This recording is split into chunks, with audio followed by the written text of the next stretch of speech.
আপনি মৃত্যু পর্যন্ত ভুল পড়বেন, আল্লাহ মাফ করে দিবে। এটাই তো আল্লাহ জানাইছে, ঠিক না? কথা বলেন না কেন? এটাই তো জিব্রাইল নাজিল করছে নবীর উপরে, না? তো তাহলে নবীজি কালিমাতান কালিমাতান শব্দে শব্দে শিখাইলেন কেন? ওই সাহাবীকে নবী 3 বার দাঁড় করাইছে, মুসলিম শরীফের হাদিস। কুম ফাসাল্লি ফা ইন্নাকা লাম তুসাল্লি। একজন সাহাবীকে নবীজি 3 বার দাঁড় করাইছে, বলছে আবার দাঁড়াও, আবার পড়ো নামাজ। হয় নাই। সাহাবীরে বলছে হয় নাই, আপনি কে? 3 বার পরে উনি বলছি, ইয়া রাসূলুল্লাহ, আমি তো আর পারছি না, এর চাইতে সুন্দর করতে। নবীজি সাল্লাল্লাহু আলাইহি সাল্লাম তখন নিজে দাঁড়িয়ে একটা একটা করে নামাজের রুকু, সেজদা, আত্তাহিয়াতুর বৈঠক সব কিছু ওই সাহাবীকে নিয়ত, হাত বাঁধা সব কিছু একটা একটা করে পৃথক পৃথক দেখাইয়া শিখাই দিছে। দিন শিখতে হয় বাপ, আখিরাত মামুলি না। এই সবগুলো ইসলাহি মজলিসের মূল ফিকির এটা আমাদের জিম্মাদারি, আমাদের এটা দায়িত্ব। আমরা খামখেয়ালি মনে করলে হবে না। বয়স্ক লোকরাও খামখেয়ালি, কিশোর নওজোয়ানরাও খামখেয়ালি, মা বাবা বোনেরাও খামখেয়ালি। সবাই মনে করছে আখিরাতটা একদম মামুলি, কোনো রকম নামাজ কোনো রকম, সূরা কেরাত কোনো রকম, দোয়া কালাম কোনো রকম, আত্তাহিয়াতু কোনো রকম। শব্দ হলো আত্তাহিয়াতু। আপনি দেখুন আত্তাহিয়াতু লিল্লাহি ওয়া সালাতু তাইয়্যিবাতু আসসালামু আলাইকা ইয়া নবী ওয়া রাহমাতুল্লাহি ওয়া বারাকাতুহু, আসসালামু আলাইনা ওয়া আলা আবিদিল্লাহি সানা আশহাদু আল্লা ইলাহা ইল্লাল্লাহ ওয়া আশহাদু আন্না রাসূলুহু। আল্লাহুম্মা সাল্লি আলা মুহাম্মাদ ওয়া আলা আলি মুহাম্মাদ কামা সাল্লাইতা আলা ইব্রাহিম ওয়া আলা আলি ইব্রাহিম ইন্নাকা হামিদুম মাজিদ। আল্লাহুম্মা বারিক আলা মুহাম্মাদ ওয়া আলা আলি মুহাম্মাদ কামা বারাকতা আলা ইব্রাহিম ওয়া আলা আলি ইব্রাহিম ইন্নাকা হামিদুম মাজিদ। আল্লাহুম্মা ইন্নী যালামতু নাফসি যুলমান কাসীরা ওয়া লা ইয়াগফিরু যুনুবা ইল্লা আনতা ফাগফির লি মাগফিরাতাম মিন ইনদিকা ওয়ারহামনি ইন্নাকা আনতাল গফুরুর রাহিম। আসসালামু আলাইকুম ওয়া রাহমাতুল্লাহ। আসসালামু আলাইকুম ওয়া রাহমাতুল্লাহ। সুবহানাল্লাহ সুবহানাল্লাহ সুবহানাল্লাহ সুবহানাল্লাহ সুবহানাল্লাহ সুবহানাল্লাহ সুবহানাল্লাহ আলহামদুলিল্লাহ আলহামদুলিল্লাহ আল্লাহু আকবার আল্লাহু আকবার আল্লাহু আকবার আল্লাহু আকবার আল্লাহুম্মা আমিন। রব্বানা যালামনা আনফুসানা তাগফিরনা রহমত কিতাব বুঝলেও গেছি আমি। মিথ্যা কথা বললাম? এটা নি নমাজ, এটি নি নমাজ বলেন, এটা নি নামাজ? এই নি নামাজ পড়লেন না, কি বুঝাইলেন? কারে বুঝাইলেন? কার লগে মস্কারি করে?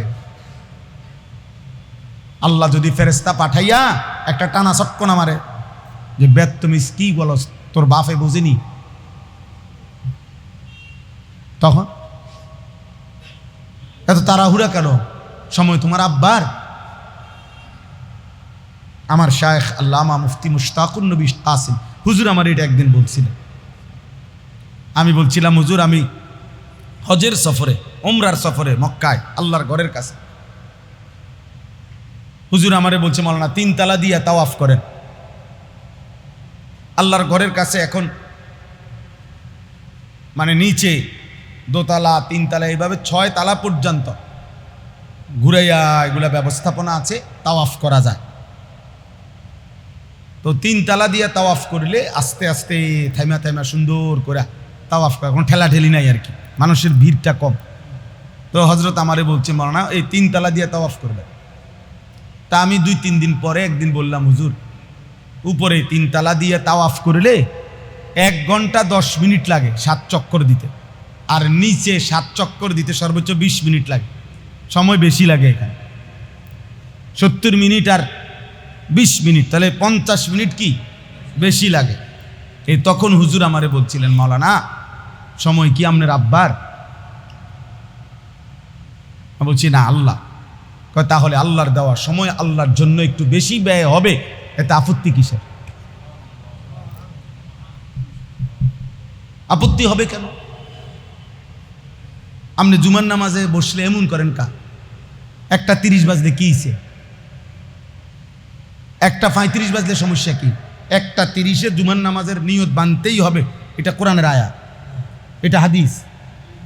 তা তাহলে আপনি এরকম কামরায় কামনে, হ্যাঁ অসুবিধা কি? আপনি 15 মিনিট পরে বের হবেন মসজিদ থেকে,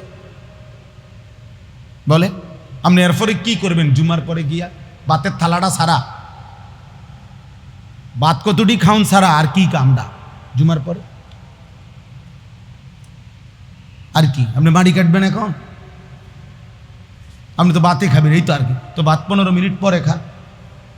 সময় বেশি হইলে কি একবারে 2 ঘন্টা ব্যবধান হয়ে যাবে যে 2টার নামাজ এটারে 4টা বাজে দাঁড়াইছে হুজুরে তো ব্যাক কল,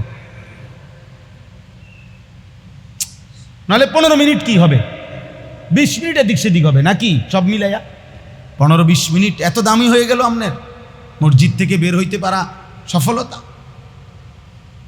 রাসূলুল্লাহ সাল্লাল্লাহু আলাইহি ওয়াসাল্লাম বলছেন, পানির মধ্যে মাছ যেমন, মসজিদের মধ্যে মুমিন তেমন।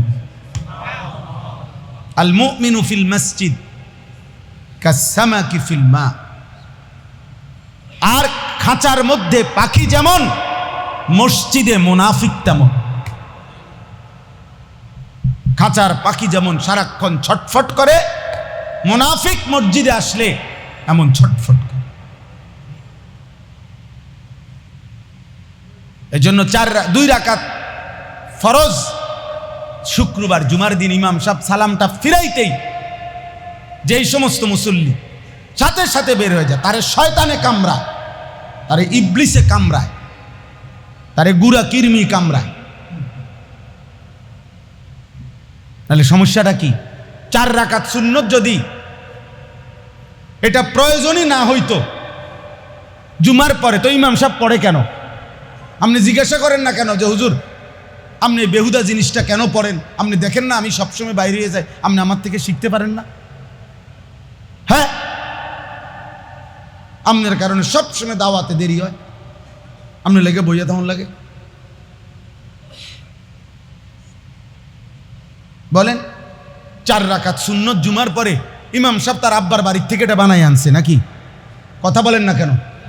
ইমাম সাহেব তার বাপের বাড়ির থেকে বানাইছে এটা, আর অথবা এটা শরীয়তের বিধান যে এটা শুধু ইমাম আর সামনের কাতারের বুড়া কয়জন মুসল্লি ওনারাই কেবল পড়লে চলবে, বাকিরা বাইরে হইলে চলবে, এটা শরীয়তের বিধান। তো তাইলে আপনি বের হন কেন? আপনার সমস্যা কি? আপনারা কামরায় কিসে? মূল কথা হলো ওই মসজিদের মধ্যে মুনাফিক এমন, খাঁচার মধ্যে পাখি যেমন। কাত্তাইরে ফিল কাফাস, খাঁচার মধ্যে পাখি যেমন। এই জন্য আখেরাত 30,000 টাকা না, মসজিদে টাকা 30,000 দিছেন আপনি বেহেস্ত, জি না। 4টা ফ্যান দিছেন মসজিদে 3-12,000, আর আপনি বেহেস্তে যাবেন গা? বেহেস্তে আপনার আব্বার সম্পত্তি। হ্যাঁ, বেহেস্ত মামুর বাড়ি, 12,000 টাকা দাম বেহেস্ত। বেহেস্ত মানে কি? একটা রুম আর একটা বারিন্দা। তাহলে এটা এত কম দামি হয়ে গেল। আল্লাহ আমাদেরকে হেফাজত করেন। বুঝতে শিখেন বাবা, দিন শিখেন, দিন শিখেন। ইমান শিখতে হয়, আমল শিখতে হয়, মুআমালাত লেনদেন, শরীয়তের হালাল হারাম জানা আপনার জন্য ফরজে আইন। আদব, আখলাক, মুআশারাত, আচরণ আপনাকে দিন শিখতে হবে। আল্লাহ তাআলা আমাদের উপরে পুরা দিন ফরজ করেছেন। উদখুলু ফিস সিলমি কাফা। আল্লাহ বলছে মোমেন তোমাকে বলছি, আমি তো কোনো বেঈমানকে বলছি না। মোমেন তুমি না বললা আমার উপরে ঈমান আনছো, এজন্য তো আমি তোমাকে বললাম। তুমিই তো বলছো আমার রাসূলকে তুমি মানো, ইয়া আইয়ুহাল্লাযীনা আমানু। তাহলে তুমি বলছো লা ইলাহা ইল্লাল্লাহ, তুমি মানো। তুমি বললাম মুহাম্মাদুর রাসূলুল্লাহ, তুমি মানো। আরে বান্দা, আমি এই জন্য না বলছি তোমারে উদখুলু ফিস সিলমি কাফা। আমি তো কোনো মুশরিককে বলি নাই এ কথা, আমি তো কোনো হিন্দু, বৌদ্ধ, ইয়াহুদি, খ্রিস্টান, নাস্তিক, মুরতাদকে বলি নাই। তুমি বলছো তুমি মুসলমান, এজন্য না তোমারে বলছি পুরা ইসলাম মানো, পুরা ইসলামে ঢোকো। এখন তুমি যে উল্টা, তো তুমি নিজেকে লা ইলাহা ইল্লাল্লাহ এটা কেমনে বুঝাইলা? মুহাম্মাদুর রাসূলুল্লাহ কেমনে বুঝাইলা? বলেন। ইনসাফ থাকতে হবে দোস্ত, ইনসাফ থাকতে হবে। এটুকু বিবেক যদি আমাদের না থাকে, একটা ছেলেকেই বললাম, প্রিয় ভাই, আমরা জীবনটা বেশি খামখেয়ালি শুরু করছি। বয়স্ক কিছু লোকের, বয়স্ক কিছু বাবা ওনারা এই ফান সুপারি, চা বন, চা বিস্কুট, আপেল মালটারে জীবনের সফলতা মনে করছে যে আল্লাহ রহমতে খাইয়া পইরা ভালো আছি। না মুসলমান খাইয়া পইরা ভালো আছে না নাই এটা মোমেন বলে না, এটা মুসলমানের কোনো কথা হইতে পারে না, এটা মুসলমানের কোনো সান্ত্বনার কিছু না। খাইয়া পইরা কেমন আছেন আপনার কাছে এটা জানা বিষয় না। ইমানে, আমলে, আদবে, আখলাকে, হালাল হারাম মেনে না মেনে এক্ষেত্রে আপনি কেমন আছেন, আপনার বিবি বাচ্চা কেমন আছে সেটা বলেন। এইটা হিসাব দেন চাচা, এটার হিসাব দেন। আল্লাহ নবী সাল্লাল্লাহু আলাইহি ওয়াসাল্লাম বলছেন, ইন্না দুনিয়া হুলওয়াতুন খাদিরা, নিশ্চয়ই দুনিয়া মিষ্টি এবং সবুজ শ্যামল সতেজ সুন্দর। আল্লাহ বলেন এমন আকর্ষণীয় দুনিয়া আমি সাজাইছি বান্দা। ইন্না জাআলনা মা আলাল আরদি জিনাতাল লাহা, আল্লাহ বলেন এই জমিনের সব কিছু সৌন্দর্যময় করে এই জমিনে আমি আল্লাহ বানিয়েছি। জাআলনা, আমি বানিয়েছি। ফুল এত সুন্দর কেন? আমি বানাইছি। পাখি এত সুন্দর কেন? আমি বানিয়েছি। আকাশ এত বিস্তীর্ণ কেন? আমি করেছি। জমিন এভাবে বিছানো কেন? আল্লাহ বলেন আমি করেছি বান্দা। সব কিছু জোড়ায় জোড়ায় কেন? আমি করেছি। ওয়াস-সামাআ বানাইনাহা বিআইদিন ওয়া ইন্না লামুসিউন ওয়াল আরদা ফারাশনাহা ফানি'মাল মাহিদুন ওয়া মিন কুল্লি শাইইন খালাকনা যাওজাইন লাআল্লাকুম তাযাক্কারুন। আসমান আমি ছড়িয়েছি, জমিন আমি বিছিয়েছি, সব কিছু আমি আল্লাহ জোড়ায় জোড়ায় সৃষ্টি করেছি যেন তোমরা উপদেশ গ্রহণ করতে পারো। ফাফিররু ইলাল্লাহ, অতএব আমার বান্দারা আল্লাহর দিকেই ফেরো। আল্লাহ ডাকছে, দৌড়ে আসা পড়ো আল্লাহর কাছে, আল্লাহর কাছে দৌড়ে আসা। সুখ বলো, শান্তি বলো, নিরাপত্তা বলো এখানে।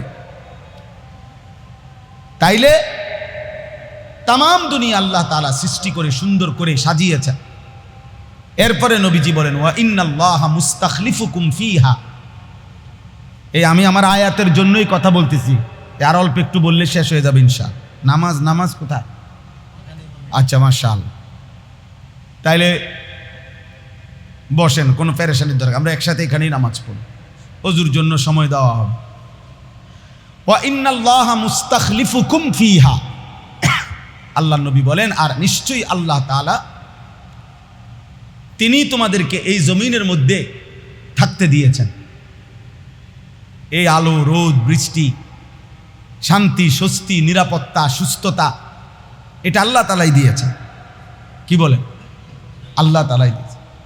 আল্লাহ যদি 1 মিনিট নিরাপত্তা, সার্বিক সুস্থ স্বাভাবিক থাকাটা যদি আল্লাহ তাআলা সরায়া ফেলে, আল্লাহ যদি সরিয়ে ফেলে, আমাদের থেকে তুলে নেয়, কেউ নিরাপদে থাকার কোনো সুযোগ নাই। নিরাপদে থাকার কোনো, ওই যে ভাই এবার আপনারা বসেন, কিছু ছেলে তো চলে গেল, তোমরা বসো এবার ভাই। মাশাআল্লাহ, দেখবা যে নামাজের আগে আগে আরো অনেকে চলে যাবে, কোনো টেনশন করার কিছু নেই। কারণ অনেকের ফ্যান ভালো না, লুঙ্গি ভালো না, মুত্তা ফানি লয় না, আবার এটা বলেও অনেক সময় যে অনেক কিছু নিয়ে না হুজুর, ফ্যান ভালো না। ফ্যান ভালো না মানে ফ্যান ছিদ্র হয়ে গেছে কয়েক কান দিয়ে। কত বড় নির্লজ্জ! 18 বছর, 20 বছর, 25 বছর, 30 বছরের এত বড় দামরা, এত বড় দামরাই ফ্যান ভালো না। ছি ছি ছি ছি ছি ছি বেটা, একটা 6 মাসের বাচ্চাও তো পেশাব করে দিলে কান্দাকাটি শুরু করে, তার মারেও যেন কান্না দিয়া, চোখের পানি দিয়া বাচ্চা ডাকে, মা আমার শরীর পেশাব করে ফেলছি রে, পাল্টাও। একটা কুলের বাচ্চা ওই কাঁদে কেন নয়তো? আর এত বড় নির্লজ্জ মুসলমান, সে দিনের পর দিন পেশাব করে, একবারও পানি নেয় না, ঢিলা কুলুক ব্যবহার করে না, এই যায় জাইরেটেরে যা পরে সব প্যান্টের ভিতরে, সব লুঙ্গির ভিতরে, নিজের দোকান ঘর এটার ফিসি দিয়া কোনা দিয়া মুত্যা দৌড় দিয়া গেল। ওর স্কুল এটা, সে স্কুলে পড়ে, তারার স্কুলের বাউন্ডারি ওয়ালের কোনাতে খারাইয়া মুত্যা আবার দৌড় দিয়া এসে ক্লাসে আইয়া বসে। কি মিথ্যা বললাম?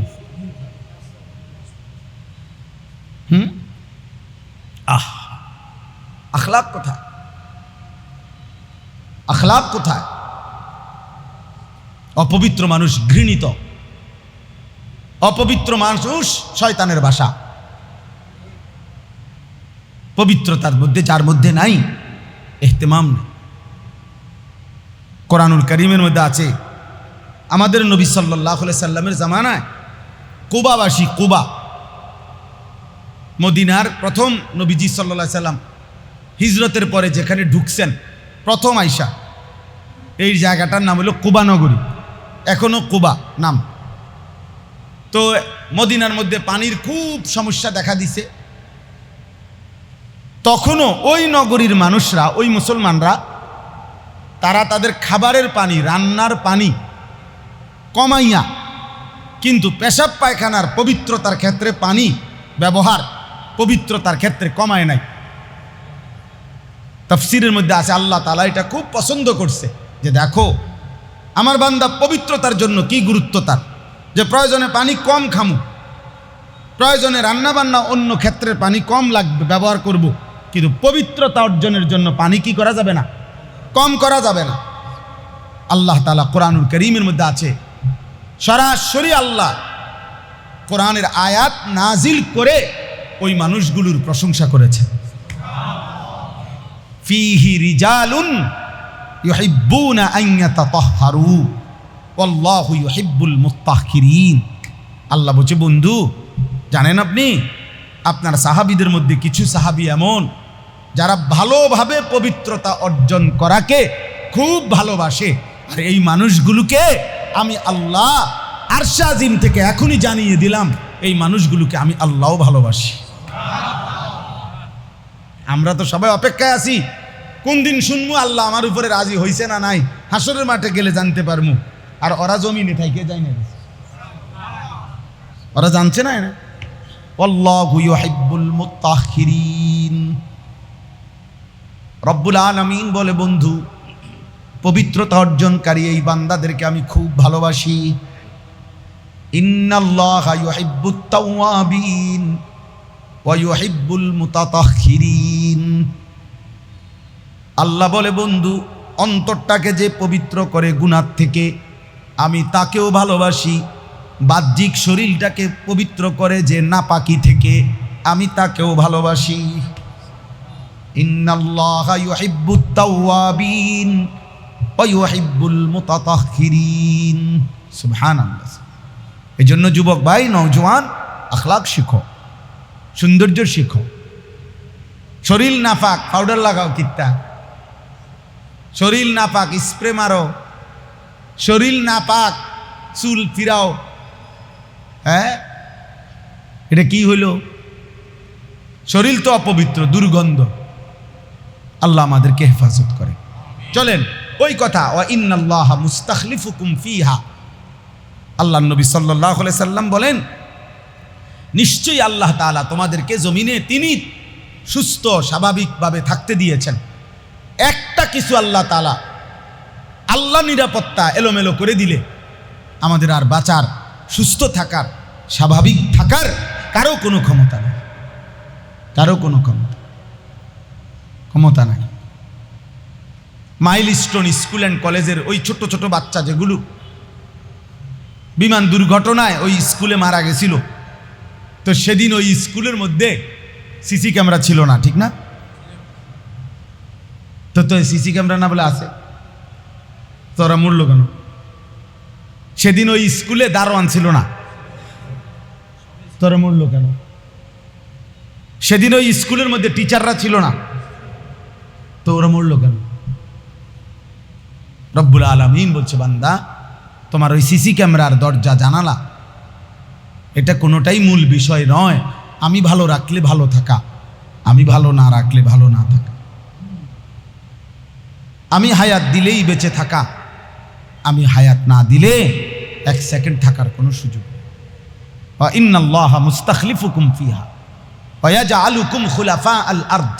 জমিনে কোরআনে আছে, আল্লাহ বলছে জমিনে আমার প্রতিনিধি হিসাবে থাকতে দিছি তো বান্দা, আমি থাকতে দিছি, আমি থাকতে দিছি।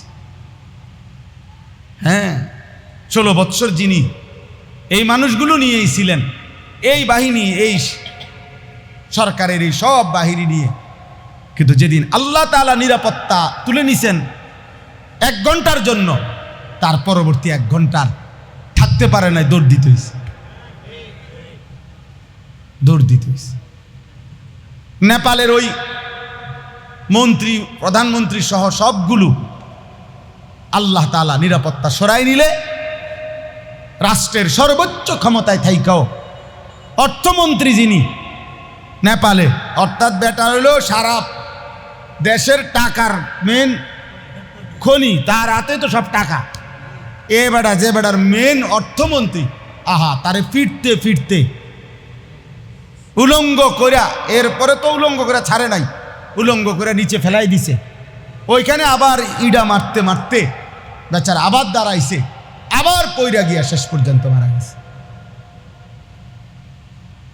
অথচ সেই অর্থমন্ত্রী তো এই লোক তো টাকার অভাবেই মারা গেছে, ঠিক না? পৃথিবী দেখছে হেলিকপ্টারের রশির মধ্যে ঝুললা মন্ত্রী সাপ ঝোলে, দেখে নাই? নেপালে এই ছবি দেখেন না? এরা মন্ত্রীর পরিবার বাঁচার জন্য হেলিকপ্টারের রশিতে ঝুলে, অথচ একটাবার ভাবেও নাই যে আরে আমি করতেছি কি, হেলিকপ্টারের রশিতে ঝুলাই বাঁচবো কেমনি, কি ওয়ালে বাড়ি খামু, না বিল্ডিংয়ে বাড়ি খামু, না গাছের মধ্যে বাড়ি খামু, আর এটা থেকে আমি নামমু কেমনি, এটা যাবো কোথায়? না, আল্লাহ যখন নিরাপত্তা সরায় নেয় তখন আর দিল, দিমাগ, ব্রেন কিছুই কাজ করে না। এজন্য প্রিয় নওজোয়ান, খুব তাফালিং করতে আসো, সামান্য একটা মোবাইল পাইয়া যেই উতরানি তোমরা উতরাইছ, এর খেসারত দিতে হবে। তুমি কিংবা অন্য কেউ, তুমি কিংবা তোমার পরিবার। একজন সুস্থ স্বাভাবিক মুসলমান এত নারী, এত ছবি, এত জিনা, এত ব্যভিচার, এত অসভ্যতা, এত অশ্লীল ছবি দেখতে পারে না। লজ্জা, হায়া, শরম এভাবে চলে যায় মুসলমান থেকে, এটা অকল্পনীয়। আমাদের মা বোন মেয়েদের অসভ্যতা দেখলে রীতিমতো ভাবতে হয় এদের বংশে কেউ মুসলমান আছে কিনা, এদের গোটা ফ্যামিলিতে কেউ মুসলমান কিনা। যদি কোনো বাবা মুসলমান থাকতো, তার তো আত্মমর্যাদায় লাগার কথা যে আমার মেয়ে এমন কেন। যদি স্বামী মুসলমান হইতো, তার তো আত্মসম্মানে লাগার কথা ছিল আমার স্ত্রী এমন কেন। আজকে বাবার বিষয় দাঁড়াইছে, ছেলে পেলেদের চুল, চেহারা, হাঁটা চলা দেখলে বোঝা যায় আর পরিবার থেকেই যেন তারে আল্লাহ ভুলাই দিছে, নবী ভুলাই দিছে, ইসলাম ভুলাই দিছে। কতদিন হয় সে আল্লাহ চেনে না, আখিরাত চেনে না, রাসূল চেনে না, কে জানে। 365 দিনে আপনারা জিজ্ঞাসা করেন, এরম অসংখ্য ছেলে তারে বুকে জড়াইয়া কাছে আইনা বলেন না যে বাবা গত 365 দিনে কোনো দিন তুমি ফজরের নামাজ পড়ছো? তুমি কি জানো ফজরের আজান হয় কখন? এই অল্প অল্প ছোট্ট খাট্ট দিয়ে একটা মাদ্রাসা যদি না হতো, তা আজ আমাদের অবস্থা আরো দুর্বিষহ হইত, আরো কঠিন হইতো রে বাপ। সত্য কথা এটা, বাস্তবতা এটা। দিন, ইমান, ইসলাম, আমার শায়েখ আল্লামা মুফতি মুশতাকুন নবী সাহেব সবসময় বলে এটা। প্রতিটা ছোট বড় মাদ্রাসা এগুলো হলো বর্তমানে ইমান, ইসলাম, দ্বীনের শেষ আখেরি দুর্গ, শেষ জায়গাটা। যদি এগুলা নিশ্চিহ্ন হয়ে যায়, এই ছোট্ট ছোট্ট মাদ্রাসা মসজিদ যদি জায়গায় জায়গায় না থাকে, একদিন একটা প্রজন্ম হয়তো 50 বছর পরে, 30 বছর পরে এমনও হইতে পারে যারা জানতে চাইবে যে আল্লাহ বলতে কি বুঝায়, আখিরাত কি। বিশ্বাস হয় না? আমি বলতেছি কোরআন শরীফ থেকে, আপনার বিশ্বাস হয়? এখন বলতেছি, আপনি একটা উদাহরণ দিলে বুঝবেন। আমার ওই হাদিসটা শেষ করি। ওয়া ইন্নাল্লাহা মুস্তাখলিফুকুম ফিহা ফায়ানজুরা কাইফা তা'মালুন। আল্লাহর নবী সাল্লাল্লাহু আলাইহি সাল্লাম বলেন, তাহলে দুইটা কথা বলছে। এক, আল্লাহই এই সুন্দর পৃথিবী সাজিয়েছেন। কে? দুই, তিনি তোমাদেরকে এখানে থাকতে দিয়েছেন। কে? ফায়ানজুরা কাইফা তা'মালুন। অতঃপর আল্লাহই দেখতেছেন, 24 ঘন্টা তাকিয়ে আছেন তোমরা কে কোন আমল করছো। ফাত্তাকুদ দুনিয়া ওয়াত্তাকুন নিসা। এরপরে নবীজি উপদেশ দিছে, অতএব হে আমার উম্মত, অবশ্যই তোমরা দুনিয়ার ধোঁকা থেকে নিজেকে বাঁচিয়ে রাখো, এবং নারীর ধোঁকা, নারীর দ্বারা গুনাহ, নারীর দ্বারা অশ্লীলতা, নারীর দ্বারা বেহায়াপনা, নারীর সাথে সম্পৃক্ত নাচ গান, ছবি, নাটক, সিনেমা, জিনা, ব্যভিচার, ভালোবাসা, প্রেম, অবৈধ সম্পর্ক, পরকীয়া, যে কোনো রকমের গান, বাদ্য, নৃত্য,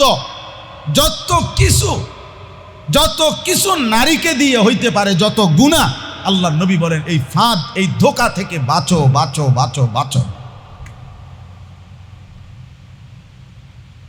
নাই তো আখিরাত নিরাপদ হবে না। আখিরাত নিরাপদ হবে না। তো আমি ওই উদাহরণটা বলতে চাচ্ছি এবার। আপনারা অনেকেই শুনছেন, আমাদের নবী সাল্লাল্লাহু আলাইহি সাল্লামের জন্মের পূর্ব থেকেই মক্কার কুরাইশরা আল্লাহর ঘর কাবা ঘরে, এই কুরাইশ কাফেররা একে তো কাবা ঘরে এবং তার বাহিরে 360টা মূর্তি ছিল, নাউজুবিল্লাহ।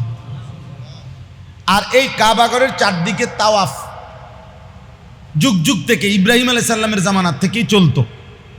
তো কুরাইশদের আমলেও দূর দূরান্ত থেকে মানুষ হজ্জের মৌসুমে আসতো, আল্লাহর ঘর তাওয়াফ করত, অন্য সময়ও আসতো, তাওয়াফ করত।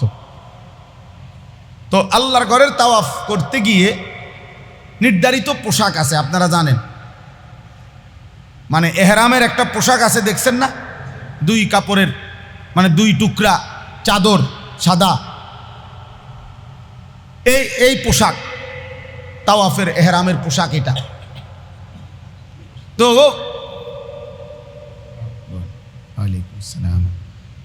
এখন দেখেন, মক্কার কুরাইশরা ধীরে ধীরে ধীরে ধীরে কৌশল করে একটা নিয়ম বানায় নিছে যে তারা নির্ধারিত একটা কাপড়, এই 2 টুকরা কাপড় তারা বিক্রি করত। তো তারা শেষ পর্যন্ত, তারাই যেহেতু কাবা ঘরের কুরাইশরাই ছিল মেইন মাতবর, তো এই মাতবরেরা সিদ্ধান্ত করছে যে এখানে কেউ তাওয়াফ করতে হইলে আমাদের থেকেই শুধু যে আমাদের কাছে যে কাপড়টা, এইটাই চড়া দামে কিনতে হবে। এইটা ছাড়া অন্য কোনো কাপড় এই রকম আনলে নিজেরা হবে না, শুধু এটা দিয়েই তাওয়াফ করতে হবে। আর যদি কারো এই কাপড় কেনার সামর্থ্য না থাকে, তাহলে সে উলঙ্গ হইয়া বিবস্ত্র তাওয়াফ করবে, কিন্তু তার ব্যক্তিগত পোশাক দিয়ে হবে না। বুঝছেন না কথা? এখন এইটা যখন তারা চালু করছে আইন, ধীরে ধীরে ধীরে ধীরে তারা এটার দাম বাড়াই দিছে। মনে করেন একটা পণ্য, এটা মালটার দাম 20 টাকা, আমি জানি যে কোনো খান থেকে লইলে আমি 20 টাকা, আমার তে কয় এটা 200 টাকা, তা আমার একটা বিবেকে কেমনে বলবে যে কিরে কস বেটা, 20 টাকার মালটা নয়তো 30 টাকা হইতে পারে, এটা 200 টাকা হবে কেন? ফলে মানুষ ধীরে ধীরে ওদের এটা আর কিনতো না বেশি। ফলে ওই উলঙ্গ তাওয়াফের সংখ্যাটাই কি হয়ে গেছে, বাইরে গেছে। এখন নিরুপায়, ওরা তো মেইন মুতাওয়াল্লি, ওরা তো অনুমতি দিবে না, নাই তো। তো নিরুপায় হইয়া মানুষ, পুরুষ নারীরা বিবস্ত্র তাওয়াফ করত, নাউজুবিল্লাহ। করতে করতে একটা পর্যায়ে আইসা লম্বা সময়, মনে করেন এভাবে চলে গেছে 50 বছর, এভাবে চলে গেছে 90 বছর, 100 বছর, এভাবে করতেছে।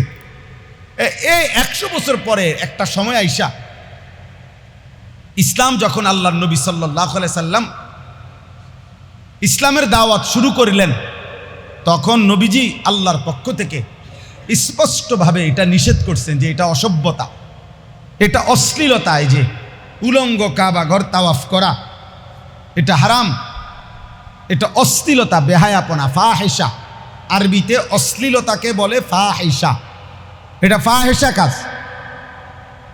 এই তখন এই কুরাইশরা যে এই যখন নবীজি নিষেধ করছে, আল্লাহ নিষেধ করছে, তখন কুরাইশরা এটার একটা জবাব দিছে যে এ কেন মানুষ উলঙ্গ তাওয়াফ করে। কথা বুঝেন নাই? এই কথাটা কোরআন শরীফে আছে, ওয়া ইযা ফাআলু ফাহিশাতান, আল্লাহ তাআলা বলে যখন তারা করছিল এই অশ্লীলতাটা, এই অসভ্যতাটা, যে বিবস্ত্র তাওয়াফ, উলঙ্গ, তো যখন তাদেরকে নিষেধ করা হলো তখন তারা দুইটা জবাব দিছে। এক, ক্বালু ওয়াজাদনা আলাইহা আবাআনা, এই কাফেররা বলল, এক নম্বর, আমরা আমাদের বাপ দাদা পূর্বপুরুষ থেকেই দেখে আসছি, পাইছি এভাবেই তাওয়াফ করে, এই উলঙ্গই। ওই যে বললাম হইতে পারে 100 বছর চলে গেছে, 200 বছর চলে গেছে, তো এখন তারা মনে করছে এটাই আমাদের বাপ দাদার আমল থেকে এটাই কি নিয়ম। দুই, সবচেয়ে জঘন্য কথা হলো যেটা কোরআন শরীফে আছে, স্পষ্ট আল্লাহ উল্লেখ করছে, এই বেঈমানরা বলতে শুরু করছে, মুহাম্মদ এই যে উলঙ্গ তাওয়াফ করা, আল্লাহু আমারানা বিহা, এটা সরাসরি আমাদের বাপ দাদা পূর্বপুরুষকে আল্লাহ এভাবে তাওয়াফ করতে বলছে। এই কথা এটা বলতেছে, বুঝছেন? একটা জেনারেশন আইসা এত বড় জঘন্য হইছে যে এত বড় মিথ্যা হারামকে আল্লাহর উপরে কি করে দিছে, চাপায় দিছে। তাইলে একটা প্রজন্ম বলবে একদিন যে আমি তো আমার বাবাকে জন্ম থেকে দেখছি এমন চুল, আমি তো আমার বাবারে দেখছি জন্মের পর, বুঝার পর থেকে দেখছি আমার আব্বা বিড়ি খায়, কাজে এটাই নিয়ম। বিড়ি খাওয়া যদি খারাপ কিছু হইতো তো আমার আব্বা 50 বছর খাইলো কেমনে, আমি তো আমার আব্বারে বুঝার পরে দেখছি। হ্যাঁ, একটা সময় প্রজন্ম, একটা সময় জেনারেশন আইসা ইসলাম ভুলে যাবে, আল্লাহ চিনবে না। আমি বললাম এটা পৃথিবীতে আরো বহু নমুনা আছে। 90 বছর পরে ফ্যামিলির কেউ আর, এই পৃথিবীতে এমন ঘটনা আমরা কিতাবে পড়ছি, ফ্যামিলির কেউ আর আল্লাহ চিনে না। এক বাবা ও এক জেলায় আমি মাহফিলে গেছি, ওই জেলার ওই মাহফিলে একজন আলেম, উনি পুরা উপজেলার মধ্যে সকলের স্বীকৃত আলেম ছিলেন। ওনার মৃত্যুর পরে ওনার 6 ছেলে, 6 ছেলে ইউরোপ থাকে, 6 ছেলে এই মৃত্যুর পরে একবার মাহফিল করছে গ্রামে, গ্রামবাসী বাবার স্মরণে। কিছুদিন পরে আর কি একটা সময় আমি সেই মাহফিলে ওয়াজ করছি, তো ওই 6 ছেলে ইউরোপ থেকে বাবার মাহফিলের স্মরণে ওরা আসছে, বাংলাদেশে দেশে আসছে। আমি নিজ চোখে দেখছি যে একজনের চেহারায় দাড়ি টুপি বলতে কিচ্ছু নাই, এবং এমন স্যুট বুট পরা যে এদের বংশে গত 100 বছরে কেউ আল্লাহ খোদা চিনত, এটার নমুনা।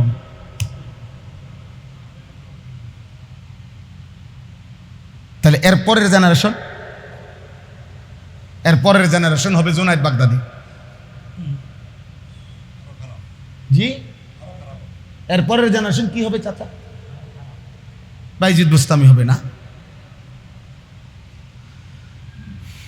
এই জন্য বললাম এটা জরুরি বিষয় রে ভাই, গুনাহ থেকে বাঁচা, ফাত্তাকুদ দুনিয়া। নবীজি বলছে না, আল্লাহ তোমাদেরকে থাকতে দিছে, খাইতে দিছে, বান্দা উম্মত, আল্লাহ তোমাদেরকে ভালো রাখছে। এই সুস্থতা, এই চোখ, নাক, কান, হাত, পাও, অঙ্গ প্রত্যঙ্গ আল্লাহ তাআলা দিয়েছেন। আলাম নাজআল লাহু আইনাইন, আল্লাহ বলেন আমি কি দুইটা চোখ দেই নাই? ওয়া লিসানাও ওয়া শাফাতাইন, আমি কি জিহ্বা দেই নাই, ঠোঁট দেই নাই?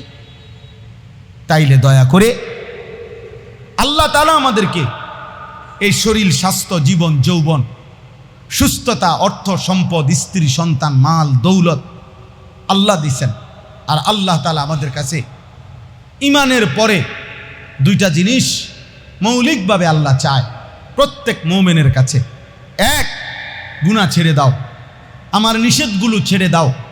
আর দুই, আমার আদেশগুলো পালন করো। আর এরই নাম তাকওয়া। এরই নাম কি? তাকওয়া। এরই নাম তাজকিয়া, আত্মশুদ্ধি। এরই নাম ইসলাহি মাহফিল। এরই নাম সংশোধন, ইসলাহ। এরই নাম সংশোধন, এরই নাম সংশোধন।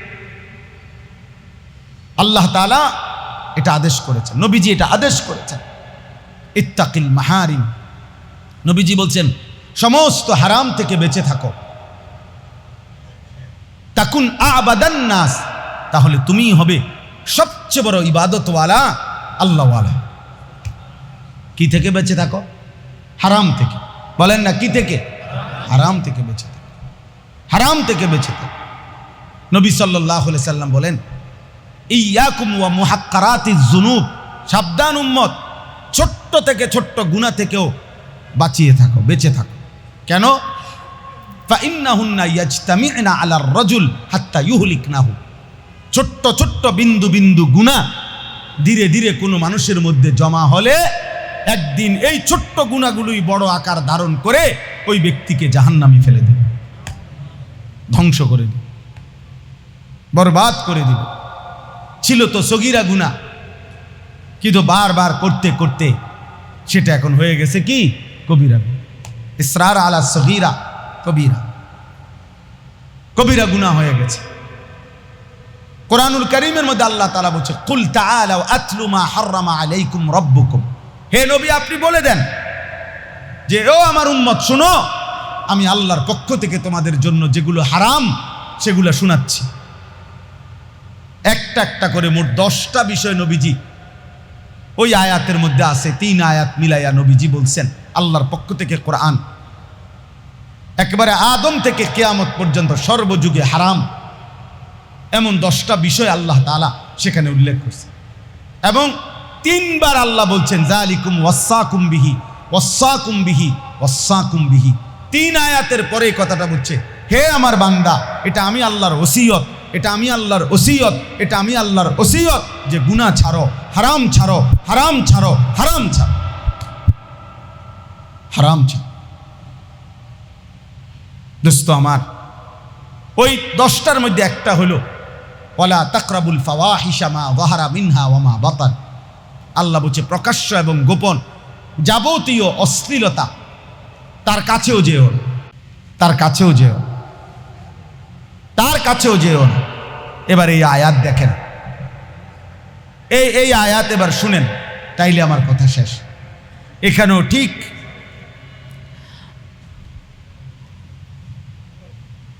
আমার শেষ করবার টাইম হয়ে গেছে। এখানে আল্লাহ তাআলা এই 30 নম্বর আয়াতে দেখেন, মাশাআল্লাহ ভাই আসেন,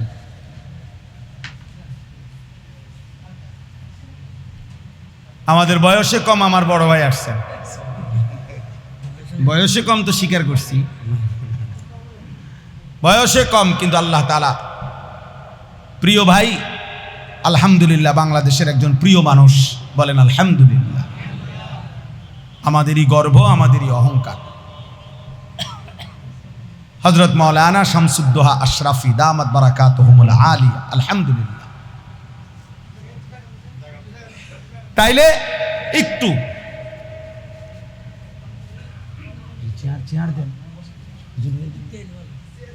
একেবারে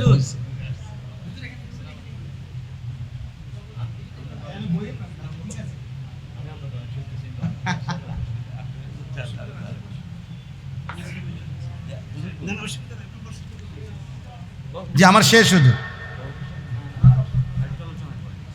জি না, মানে আমার ধারাবাহিকতার আরেকটু হুজুর আলহামদুলিল্লাহ আমার পরম শ্রদ্ধেয় উস্তাদ হজরত মাওলানা মুফতি মুস্তফা মাহমুদি দামাত বারাকাতুহুমুল আলিয়া হজরতও এসেছেন, বলেন আলহামদুলিল্লাহ। মুসলিম শরীফ হাদিসের বিখ্যাত গ্রন্থ, হাদিস শাস্ত্রের সুবিখ্যাত কিতাব মুসলিম শরীফ, মুসলিম সানি, মুসলিম শরীফ 2 খণ্ডে, দ্বিতীয় খণ্ড আমি হুজুরের কাছে সরাসরি সবক আলহামদুলিল্লাহ ঢাকা চৌধুরীপাড়া মাদ্রাসায় হুজুরের কাছে আমি পুরা মুকাম্মাল মুসলিম সানি পড়ছি আলহামদুলিল্লাহ। ক্লাসে সবকের টাইমে পড়াইছে, আবার ভোর রাত্রে মেরাদিয়া থেকে আইসা সেহরির টাইমে তাহাজ্জুদের সময় আমি করে উঠাইয়া এরপরে ফজরের আগ পর্যন্ত সবক পড়াইছে হুজুর, হাদিসের সবক। আবার ফজরের পরে আমগরে মাঠা বালতি বইরা কিন্না দাওরায় হাদিসের ছাত্র করে মাঠা খাওয়াইছে। আর তখন একটা ইউরো কোলা, একটা কোলা ছিল ইউরো কোলা, লেমন, ইউরো লেমন হইতো, এটা হুজুরে খুব খাইতো, পছন্দ করতো। আমরাও অনেক খাওয়াইছে আমাদেরকে, ইউরো লেমন এটার নাম ছিল, আমার এতটুকু মনে আছে আলহামদুলিল্লাহ। আল্লাহ তাআলা হুজুরকেও হায়াতে তৈয়বা আফিয়া দান করেন। তাইলে আমার মূল বক্তব্য ছিল, প্রিয় নওজওয়ান, প্রিয় বাবারা, সবাইকে বলতেছিলাম আল্লাহ তাআলা বলছেন হারাম থেকে বাঁচো, হারাম থেকে বাঁচো। ওয়ালা তাকরাবুল ফাওয়াহিশা মা যাহারা মিনহা ওয়া মা বাতান, অশ্লীলতা বেহায়াপনার কাছেও যেও না, প্রকাশ্যেও না, গোপনেও না, গোপনেও না। ফাহিশা কোরআনুল কারীমের মধ্যে আছে, ইন্নাল্লাযীনা ইউহিব্বুনা আন তাশিআল ফাহিশাতু ফিল্লাযীনা আমানু লাহুম আযাবুন আলীমুন ফিদ দুনিয়া ওয়াল আখিরাহ ওয়াল্লাহু ইয়ালামু ওয়া আনতুম লা তা'লামুন। আল্লাহ বলে, নিশ্চয়ই মুমিনের সমাজে, মুসলমানদের জনবসতিতে যারা অশ্লীলতা ছড়িয়ে দেওয়া পছন্দ করে, আল্লাহ তাআলা নিজে বলছেন, শোনো আমি ওই মানুষগুলোকে দুনিয়াতেও কঠিন শাস্তি দেব, আখিরাতেও কঠিন শাস্তি দেব, ফিদ দুনিয়া ওয়াল আখিরাহ। মনে রাখেন বাপ, আপনার যে মেয়ের বেপরদিগির কারণে, আপনার যেই স্ত্রী, আপনার যেই বোন, যার মেয়ে বেপর্দা এই হাঁটা চলার কারণে খোদার কসম এই সমাজের যুবকগুলো নষ্ট হচ্ছে, যুবকের চরিত্র নষ্ট হচ্ছে, যুবক তার পিছনে পিছনে ঘুরঘুর করে, এই নারীকে নিয়ে অসভ্য কল্পনা করে। কসম আল্লাহর, এই নারী এবং এই নারীর অভিভাবক প্রত্যেকেই দুনিয়া এবং আখিরাতে বেইজ্জতির জন্য অপেক্ষা করে, অপেক্ষা করে, অপেক্ষা করে। হ্যাঁ, 26 বছর, আমি সবার জন্য বলি না, 26 বছর বিদেশ করে আইসা এক ভদ্রলোক আমারে জড়ায় ধরে কাঁদছিল, অজরে কাইদা বলছিল, হুজুর আমি যখন আমার নিজ উপজেলার বাজারে আসছি, 26 বছর পরে একবারে চলে আসছিলাম দেশে, আমার বিবিরে নিয়ে বাজারে গেছি, পুরা বাজারের একটা রিক্সার ড্রাইভার পর্যন্ত, অটোর ড্রাইভার আমারে দেখায় কইডে ওই তাইর জামাই, আমার বেডি এই পরিমাণ বাজারে বাজারে ঘুরছে, মানুষে এখন বেডির নামে আমারে চেনে, তাইর জামাই। লোকটা খুব কাঁদছিল আমার কাছে, কজর আমি উপজেলার মেন প্রফারে 4 তলা একটা বিল্ডিং করছিলাম, বড় আশা নিয়ে, আজে ভাড়া দিয়েই 1.5 লাখ টাকা ভাড়া মাসে পাইতাম, ভাবছি এই টাকা দিয়েই চলবে, আমার আর বিদেশ করতে হবে না, মনে করছি একটা ফ্ল্যাটে থাকবো, একটা ফ্ল্যাটে বাকিগুলোর ভাড়া। লজ্জায় মানুষের, শেষ পর্যন্ত গ্রামে আগের পুরান ঘরে ফিরে চলে গেছে। কি ভাই, নিজের স্ত্রীর চরিত্র, ছেলে মেয়ের আখলাক আপনার জিম্মাদারি, আপনার জিম্মাদারি। আজকে এই শেষ কথা, এটা কি পরিমাণ অসভ্যতা, অশ্লীলতা, বেহায়াপনা এই সমাজ। গতকালকের আগের দিন হুজুর পত্রিকা আসছে, শুধু শরীয়তপুর জেলায় 8 মাসে 28টি নৃশংস খুন হয়েছে। তো এটা নিয়ে ওইখানকার শরীয়তপুর জেলার আইন শৃঙ্খলা রক্ষাকারী বাহিনী সহ সমাজের নেতৃস্থানীয় বিবেকবান মানুষরা মিটিংয়ে বসছে। কারণটা কি? আমি নিজে পড়ছি আমার দেশ পত্রিকার এই রিপোর্টটা। ওইখানে লিখছে 1 নম্বর কারণ, ওনারা চিহ্নিত, হুজুররা না, ওনারা জেনারেল শিক্ষিতরাই চিহ্নিত করছে, ধর্মীয় শাসনের, ধর্মীয় অনুশাসনের অনুপস্থিতি ঘরে ঘরে সমাজে মানুষকে এই পরিমাণ উচ্ছৃঙ্খল বানায় ফেলছে। পারিবারিক অবক্ষয়, চারিত্রিক অবক্ষয়। লিখছে যে এই 28টি খুনের মধ্যে কিশোর কর্তৃক খুন বেশি, কিশোর বয়সী ছেলেরা মারছে, খুন করছে, এটার প্রবণতা বেশি, প্রবণতা বেশি। মোহতামিম সাহেব মাদ্রাসার, উনি আমারে নিজে বলছে এক জায়গায় এই কয়দিন আগে যে হুজুর বাফে 7 বছরের বাচ্চা নিয়া ওনার ছেলেটারে নিয়ে মাদ্রাসায় আসছে। মাদ্রাসায় আসার পরে ওনার যে বড় মোবাইলটা বাচ্চাটার হাতেই ছিল, তো বাচ্চাটা তখনও হাতে মোবাইল নিয়েই মাদ্রাসার ভিতরে ঢুকছে। আর ওই তার বাফে অফিসে মাদ্রাসার দফতরে হুজুরদের লগে কথা টথা কইতেছে, হয়তো বেতন টেতন ইত্যাদি কোনো কিছু নিয়া। এই সময় এই ছেলে 7 বছর বরাবর ওই আরেক ছেলে হুজুরের কাছে গিয়ে বিচার দিছে, হুজুর দেখে যান ওই কি করে, মোবাইল দিয়ে কি করতেছে, তারে কি দেখায়। আল্লাহর কসম ওই মোহতামিম বলতেছে, হুজুর 7 বছরের বাচ্চা তার বাবার এই বড় মোবাইলটা দিয়া তার লগে আমাগো মাদ্রাসার আরেকটা ছাত্রকে এই বয়সী উলঙ্গ ছবি, নেকেট ছবি কমনে বাইর করে এবং ওইটা দেখাইতেছে। এই হলো আমার সমাজ, এই হলো আমার সমাজ।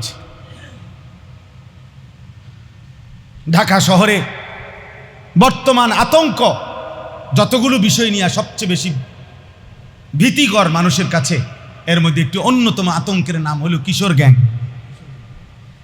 কিশোর মানে কাকে বলে? 80 বছর যার বয়স, কত তোর 82, 12-14 বছর, 12-14 বছরের সন্তান সরাসরি প্রকাশ্য দিবালোকে দিনে দুপুরে চাফাতি দিয়া কোপা, রামদা দিয়া কোপা। হ্যাঁ, এটা সবচেয়ে বড় সমস্যা। আমি যেখানে জুমা পড়াই সব সময় শুনি। তাইলে দোস্ত আমার, প্রিয় ভাই আমার, মূলত আমাদের চোখ, আমাদের নজর, সবাই জওয়ান, বুড়ো, বাচ্চা, নারী, পুরুষ, এই পরিমাণ এই চোখে আমরা নারী, ছবি, নাচ, গান, অশ্লীল দৃশ্য, বেহায়াপনা, হারাম দৃশ্য, এই চোখকে এভাবে দেখতেছি যে আমাদের এই চোখের অসংযত ব্যবহার, চোখের যা ইচ্ছা তাই করা আমাদের আগামী প্রজন্মকে হুমকির মুখে ফেলে দিছে। আগামী জেনারেশন টিকবে না যদি চোখ হেফাজত না করে, নজর হেফাজত না করে। এই মোবাইল, এই নারী, ছবি, এই অশ্লীল দৃশ্য, এই উলঙ্গপনা, বেহায়াপনা, অসভ্যতা, এটা আগামী প্রজন্মকে বিপদে ফেলে দিবে, ফকির বানায় দিবে। জিনা, ব্যভিচার, অসভ্যতা, অশ্লীলতা মানুষকে ফকির বানায়, দুর্ভিক্ষ আনে, দুর্ভিক্ষ। আমার কাছে কিতাব আছে আরবি, ওই কিতাবে লিখছে যে আরবের এক শহরে পূর্ব যুগে একটি নির্দিষ্ট অঞ্চলে মানুষ খুব বেশি নারীর চেহারা এবং নারীর শরীর নিয়ে কবিতা, গান এবং আঁকা, আর্ট, এগুলো খুব ব্যাপকভাবে করতেছিল সকলেই। হঠাৎ করে ওই অঞ্চলে এই পরিমাণ দুর্ভিক্ষ দেখা দিছে। তখন দুর্ভিক্ষের কারণে ওইখানকার ওই প্রেমিক, ওই যারা বড় বড় শিল্পী, যারা নারীকে নিয়ে ব্যস্ত ছিল, তাদের কাছে বুদ্ধিমান বিবেকবানরা বলছে যে তোমার প্রেয়সীর, তোমার প্রেমিকার ছবিটা একটু আঁকো তো। তখন ওই প্রেমিকরা বলছে প্রেয়সীর ছবি চুলাত ফালাও, একটা রুটি আছে কিনা রুটি দাও। অর্থাৎ ওনার ছবি আঁকনের সময় নাই, পেটের খিদায় দুর্ভিক্ষে জান যায় যায় অবস্থা। তাইলে অভাব নিয়ে আসবে, অভাব নিয়ে আসবে। এই জন্য দোস্ত আমার এই এতগুলো কথার, আমার হুজুর বসা, আমার প্রিয় ভাই হজরত মাওলানা শামসুদ্দোহা আশরাফি ভাই, আলহামদুলিল্লাহ আমাদের এই অঞ্চলে ইসলামের পক্ষে, দ্বীনের পক্ষে আগামী দিনের সমাজকে নেতৃত্ব দিতে চায়, আল্লাহ তাআলা কবুল করেন, আল্লাহ তাআলা কবুল করেন। এমন কিছু মানুষ যাদের ফিকির মানুষের ইসলাম, মানুষের দ্বীন, মানুষের আখেরাত, মানুষের জীবন, আখলাক, চরিত্রের উন্নয়ন, তা আল্লাহ তাআলা ভাইকে ভরপুর কবুল করেন। আমিও তো বাইরে এলাকার, এই হিসাবে আমিও ওনার জনগণ, ওই তো বুঝাইলাম ভোটার। আল্লাহ তাআলা আমাদেরকে কবুল করে নেন। অতএব আমি এটাই বলছি, এই শেষ তর্জমাটা বলছি। আল্লাহ তাআলা বলেন কুল্লিল মুমিনিনা, এই যেটা পড়ছিলাম সূরা নূরের 30 নম্বর আয়াত, হে নবী আপনি ইমানদার সমস্ত পুরুষদেরকে বলুন ইয়াগুদ্দু মিন আবসারিহিম, তারা যেন ভিন নারী থেকে, হারাম ছবি থেকে, হারাম দৃশ্য থেকে তাদের চোখ নিচের দিকে নামায়। ওয়া ইয়াহফাজু ফুরুজাহুম, এবং তারা যেন তাদের লজ্জাস্থানকে হারাম থেকে হেফাজত করে। অর্থাৎ জিনা, ব্যভিচার এবং হাতকে লজ্জাস্থানে হারাম কাজে ব্যবহার, এর থেকে যেন তাদের লজ্জাস্থানকে হেফাজত করে আর চোখ নিচের দিকে নামিয়ে রাখে।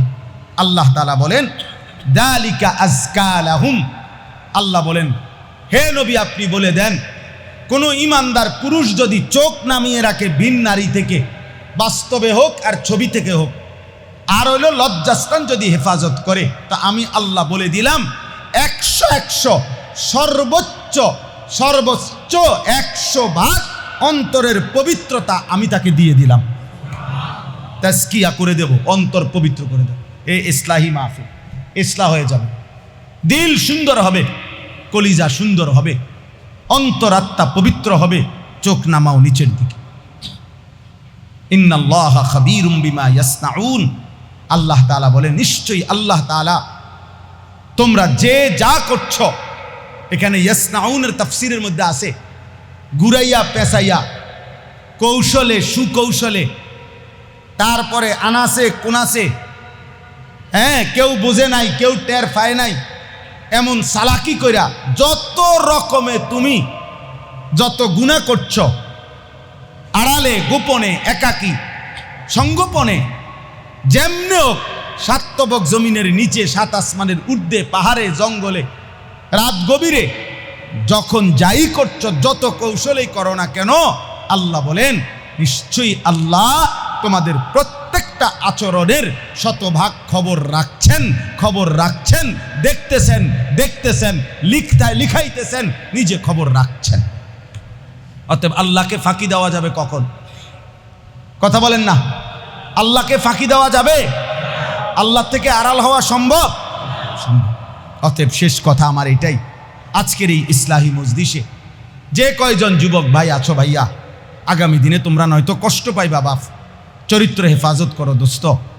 এই বড় মোবাইল থেকে চোখ নামাও, ফিরাও চোখ, নারী থেকে চোখ ফিরাও, অশ্লীল ছবি, নাচ, গান, জিনা, ব্যভিচারের এই দৃশ্য থেকে চোখ নামাও দোস্ত, চোখ নামাও।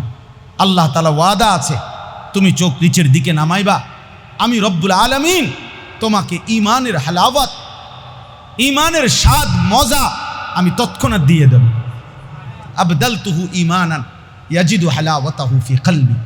অতএব আজকের এই ছোট্ট মজলিসে আমরা এটাই বললাম, মাদ্রাসাকে ভালোবাসবেন, দ্বীনকে ভালোবাসবেন। এই নুরানি মাদ্রাসা, হাফিজি মাদ্রাসা, আমি সব সময় বলি প্রত্যেকটা মাদ্রাসা কোনো এক আল্লাহর বান্দা, 1 জন 2 জন 10 জন হয়তো এটা শুরু করছে, কিন্তু ওনারা চিরজীবন থাকবে না। কিন্তু বাকি মুসলমানদের দায়িত্ব, যেখানেই মনে করেন একটা গাছের পাতা কোথাও পড়ে না কার ইচ্ছা ছাড়া, বলেন না কার ইচ্ছা ছাড়া, তো তাহলে এত বড় একটা মাদ্রাসা এক জায়গায় হয়ে গেছে আল্লাহর ইচ্ছা ছাড়া। কথা বলেন, যেখানে একটা পাতা পড়ে না আল্লাহর ইচ্ছা ছাড়া, তো এটা আল্লাহর ইচ্ছা ছাড়া হয়ে গেছে, তাহলে এটা আল্লাহ চেয়েছেন বলেই হয়েছে। অতএব বাকিদের দায়িত্ব হলো এটাকে কি রাখা, বাঁচিয়ে রাখা, টিকিয়ে রাখা।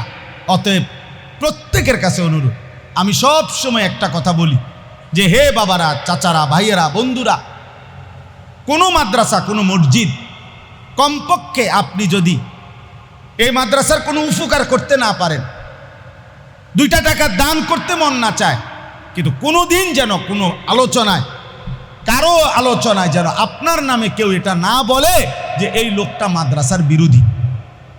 দোস্ত, এই নাম যেন আপনার ব্যাপারে উচ্চারিত না হয়। আপনি বরবাদ হয়ে যাবেন, আপনার 14 গোষ্ঠী বরবাদ হয়ে যাবে, আপনার আগামী প্রজন্ম বরবাদ হয়ে যাবে। আমি বললাম, হ্যাঁ, আপনি কার বিরোধী?